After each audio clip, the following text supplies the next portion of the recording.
Let's talk about headaches here on the Exam Room Podcast, brought to you by the Physicians Committee. And not just any headache. We're talking about the mother of all headaches. Today, we are going to be talking about migraine headaches, what exactly they are, and then how your diet may be affecting whether or not your head is pounding or not. And so we have a gentleman with us here today who knows all about this. Matter of fact, did a comprehensive study on this very topic not too terribly long ago. And with that, we welcome Dr. Neal Barnard back to the exam room. Thank you so very much for being here, sir. Hi, Chuck. Great to be with you. Let's start with the surface level question. What is a migraine and how does it compare to those day-to-day headaches that we all get? Great question. A migraine is not just a bad headache. A typical tension headache that a lot of folks get is a dull ache. It lasts an hour or two. It's gone. That's about it. Now, it can be intense, but what differentiates a migraine is that migraines are usually one-sided. They're often pounding and throbbing with your pulse. And along with it, you get lots of other things too. You're really sensitive to lights and to sounds, and sometimes you'll feel sick. You might even actually throw up. So it's a whole physical thing as opposed to just a tension headache. Some people will get an aura beforehand. Not everybody, but sometimes you'll see changes in your vision that will warn you that the migraine is about to hit.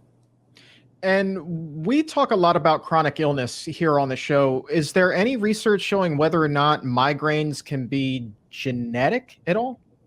They can be.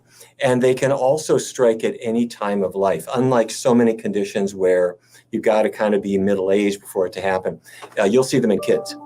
And I have to tell you, Chuck, there is nothing sadder than a kid who's got a migraine because they last a long time. They can last overnight, the next day. These kids aren't in school. They're just waiting in the dark. And what they're hoping for is that if they will fall asleep, sometimes the sleep will arrest the migraine and then they can function again. But there are kids who have them a few times a week, and it can be just really debilitating. I remember, Dr. Barnard, at a young age, there was a member of my family who suffered just tremendously with migraine headaches, and they actually had a shot that they would give themselves. They kept it in the refrigerator. I guess it was a pain shot. I was pretty young at that time, but they would literally have to go to their bedroom, give themselves the shot, and just lay down. And that was it for the day. They were just crippled, it seemed. And I'm assuming the shot, because really no amount of Tylenol is going to help these things. Well, that's another problem with migraines is that you take an aspirin, you take a Tylenol, you take an ibuprofen, and a whole lot of nothing happens. And often when people go to the emergency room with their headache, the interns and residents, the ones who are kind of new to medical practice, treat them with skepticism because they read a magazine somewhere that said that people will feign migraines in order to get narcotics. So the poor headache sufferer is waiting in the emergency room, waiting room, getting no help at all, being looked at with suspicion when they just want this air hammer in their head to stop. And this is a fairly common condition, correct? It is very, very, very common.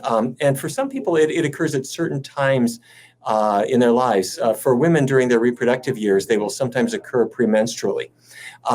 That's the bad news. But the good news is that this gives us clues as to what we can do about it. And so researchers have looked at what are the triggers. It can be the time of the month, but it can also be what you ate.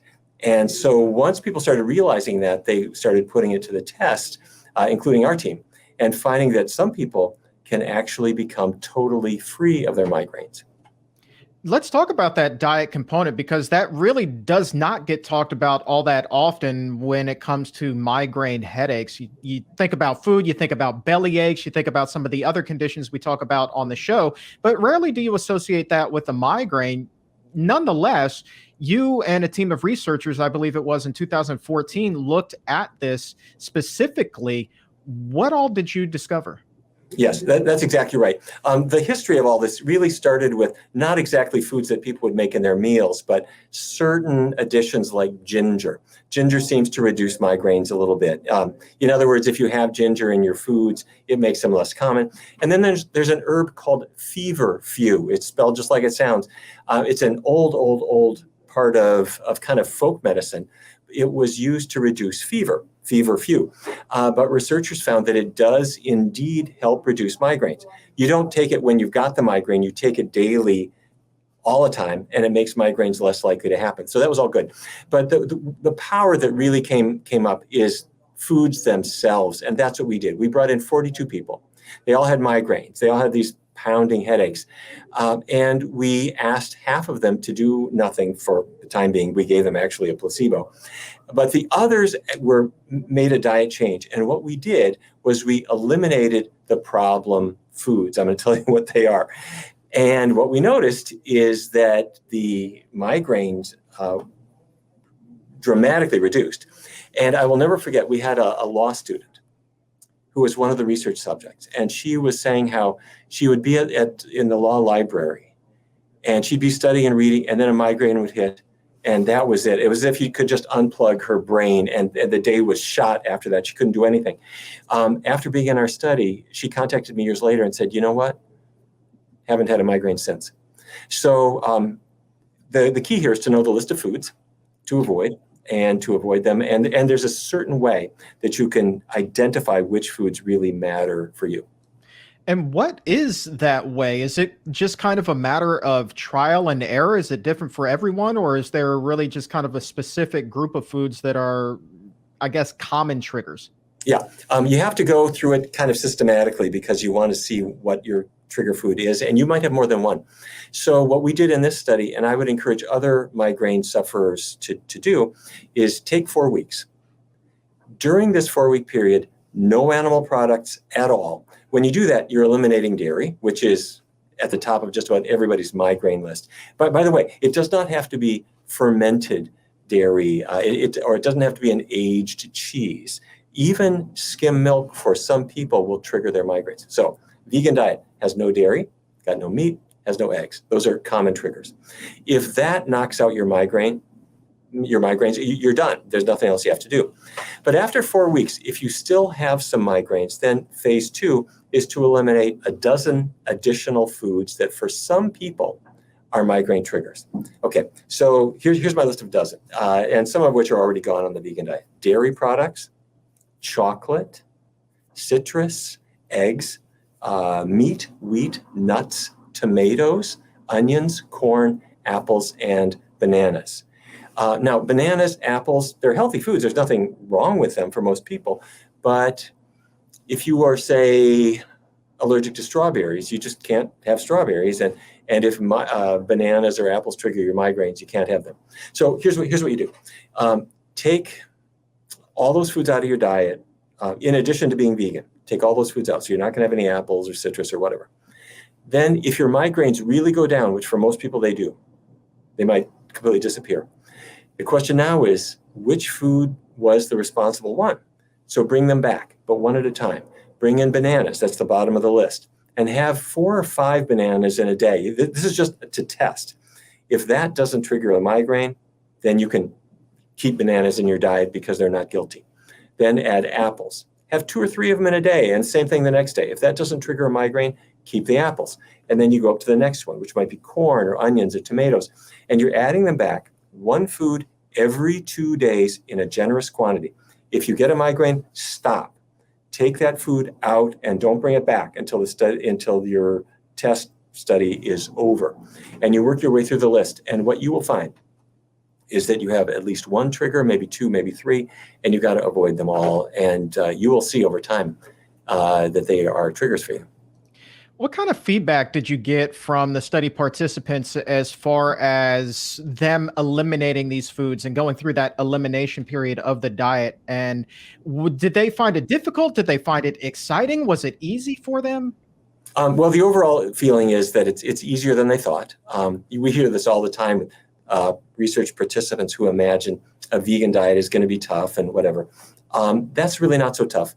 The elimination part is tougher than vegan, because among the triggers are pretty common foods like wheat products. So suddenly your wheat pizza crust is gone, your spaghetti's gone. So that is more punishing. But it's also short term. You're just doing it to see what your triggers are. And most people consider it really very empowering, I would have to say. But Chuck, I got to tell you that many of the people will say that the foods that were their triggers were also foods that they had craved. For whatever reason, their favorite food, chocolate, ice cream, was turned out to be a problem food for them. So that's a learning experience. Then you can just decide, do you want to have your head hurt, or you want to find a good substitute for it? A couple things I didn't mention. There are drinks that can also be part of it. Every migraine sufferer knows that glass of red wine is going to hammer their head. So many of them will avoid alcohol completely. MSG also can affect, it can trigger migraines and cause other kinds of headaches for other people too. How did you and the group of researchers come up with this list of foods that you wanted to use in this study? Were these common triggers for other conditions, or were you operating off of a hypothesis? We were really operating off of a hypothesis that was generated by prior research. And what we did is we looked at every study that had ever been done, identifying triggers. And I have to tell you, the past research was not always the highest quality.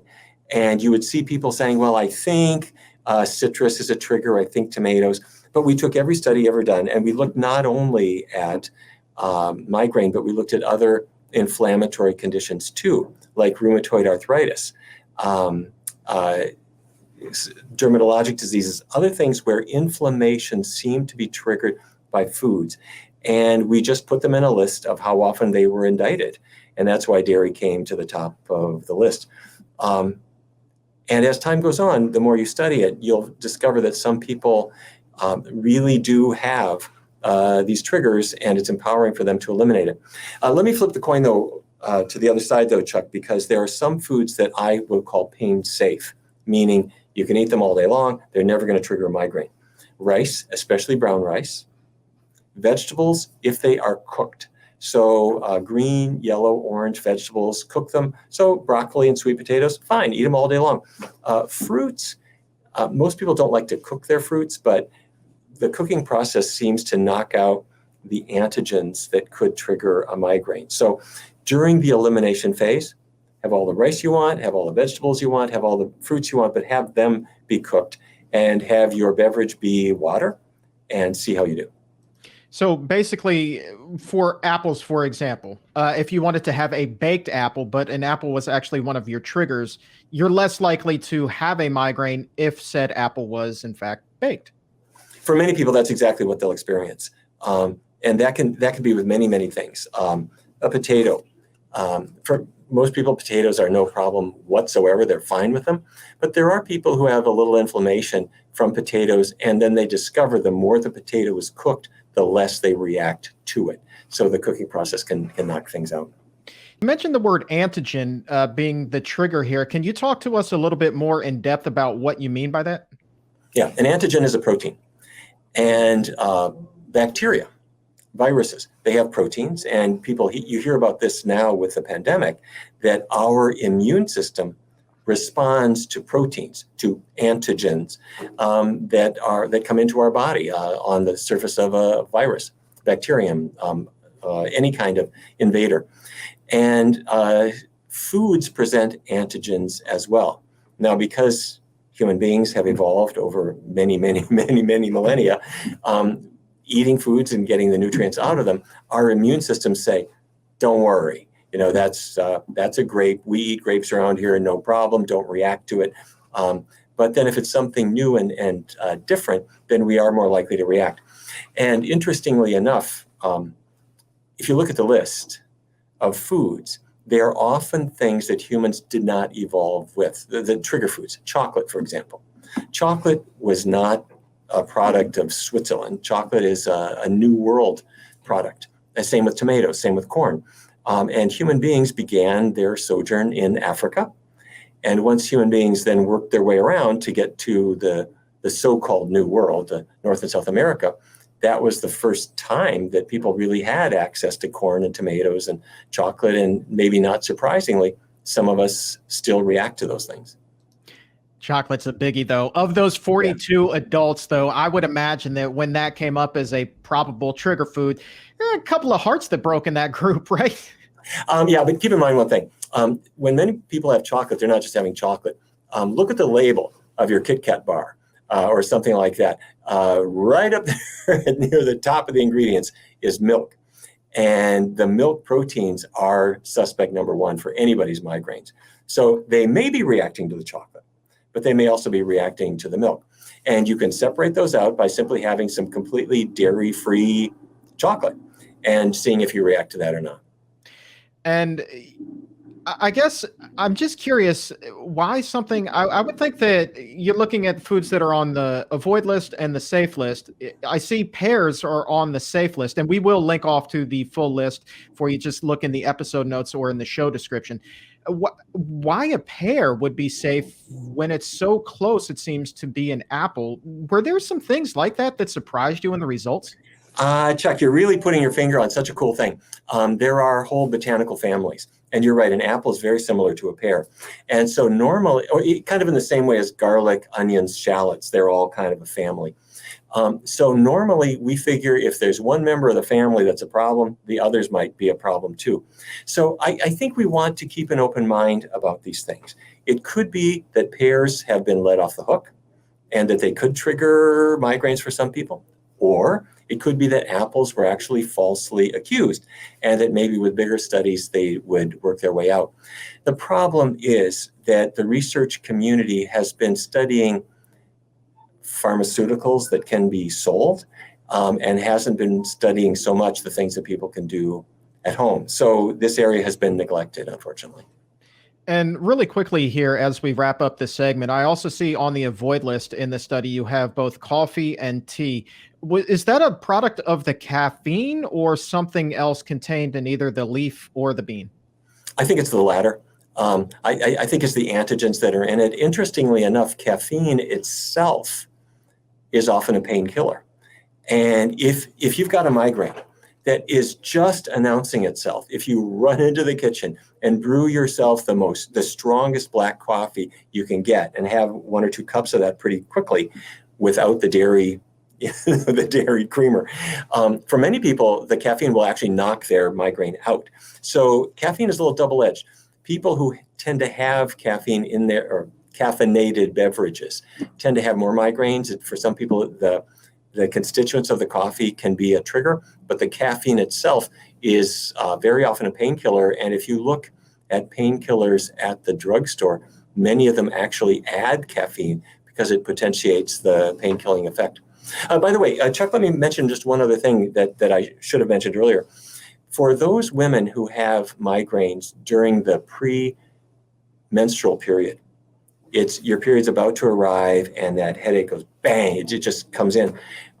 For many women, we see that diet changes can help them. And I suspect, I can't prove this, but I suspect that in the same way as we have been using very low-fat, high-fiber vegan diets to calm down the hormone roller coaster. In other words, with a lot of fiber in your diet and by minimizing fat, the estrogen changes are not so dramatic. You don't see this huge rise in big troughs.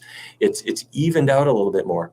And that reduces menstrual pain, PMS symptoms, and we believe it will also help women to avoid their premenstrual migraines, but that has yet to be proved. But you don't have to wait for the scientific studies. If you want to try it, go ahead and give it a go. Well, you just mentioned fiber and fat, so let's close with this. What is something that does not have any fiber but has a ton of fat in it?